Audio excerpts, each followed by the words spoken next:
So here's an update, or a part 3, if you will, of the story I covered last week, which was titled, "My wife, a 34-year-old female, loves her best friend and wants him to join our relationship, and I am 31. And that's about the guy who's married to his wife a little while now. They moved back to where her family is, and she has his male best friend from childhood. Bad idea, which I made abundantly clear. And lo and behold, she started having suspicious behavior. He noticed this, and she brings up the idea of inviting him into the relationship. Translation, open relationship. Open marriage. And he said, pretty much not happening. He took off, disappeared on her for a while. She had a meltdown, bombing, sending all these messages to his phone, all that type of thing like that. Part 2 is him saying, confronting her, and her wanting to, she didn't back down, wanted to have a throuple.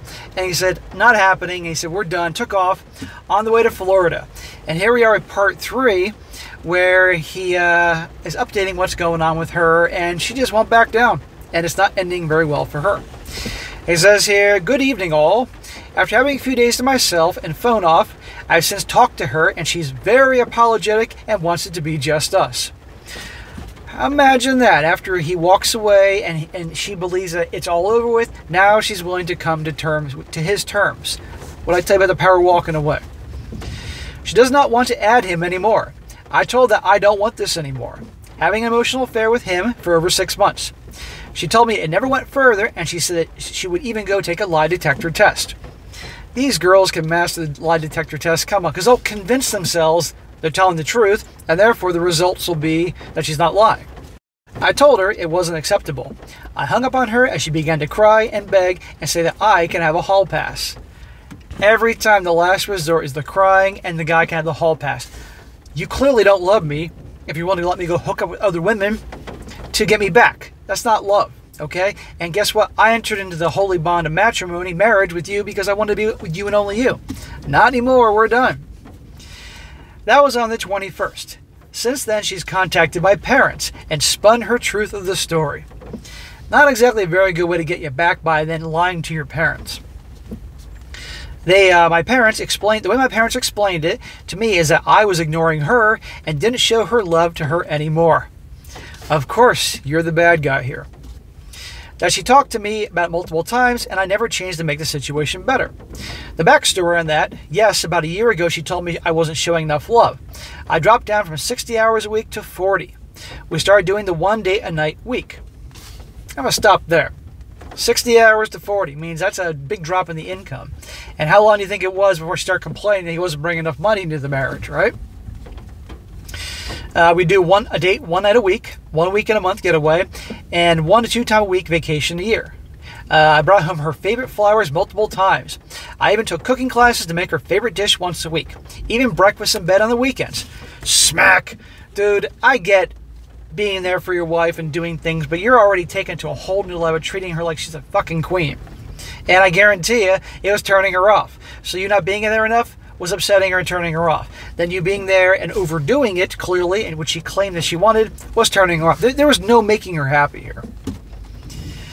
I'd run a bath for her a couple times a week with some wine and her favorite book. Cuddling every night. I stopped playing video games as much. I would go to bed when she did and hold her until she fell asleep. Is she a newborn child or your wife? Okay, so that is what I've done and continue to do for the past year. After all that, she still said I didn't change the situation, so it's total BS. Of course it's BS. She's a selfish a-hole. No matter what you do, it's not good enough for her. And I guarantee the guy, that the so-called friend of hers, doesn't do any of that. He's the big challenge. You know, I bet that was the one that got away. He was probably the guy she really wanted to be with because he was like the Chatter Tyrone bad boy type. So she kept away on layaway. So when she got you and was married to you, the nice guy, then she can go hook up with him. That's how it works. Unless y'all think I didn't try. Please let me know if I'm in the wrong. I told my parents to block her number and tell them the real truth of what is going on. They're not happy with her. They took her in like she was their daughter. I've taken an STD test and haven't gotten the results yet. Jesus, I hope he doesn't have an STD. And also I spoke to my lawyer. He says since there was infidelity in the relationship, I shouldn't have to pay alimony. But my state is separation for 1 year before divorce can be submitted. Any other questions, please let me know. So thank the Lord this guy's had the good sense that he's done with her. But of course, the drama and the bullshit story to his parents, that's how it works. And the crying, and you can have a hall pass. It's like, I'm done with you. End of story. But you know what? This guy's 31. His prime's just beginning, as long as he can make it his prime. She's 34 years old. Her prime is ending, and I guarantee that guy she has the hots for will drop her like that. Because I'm sure he enjoys the drama and the love triangle and all that. And she'll eventually realize this and beg this guy for a second chance. Don't do it. Cut your ties, move on. They've been married that long. And if you guys out there that are in bad relationships and bad marriages and you're unhappy, you can cut things off too. Do not accept this type of behavior. But you can see no matter what this guy did, she wasn't happy. And that's an unfortunate thing. But then the joke is, are they ever happy? So I wish this guy the best.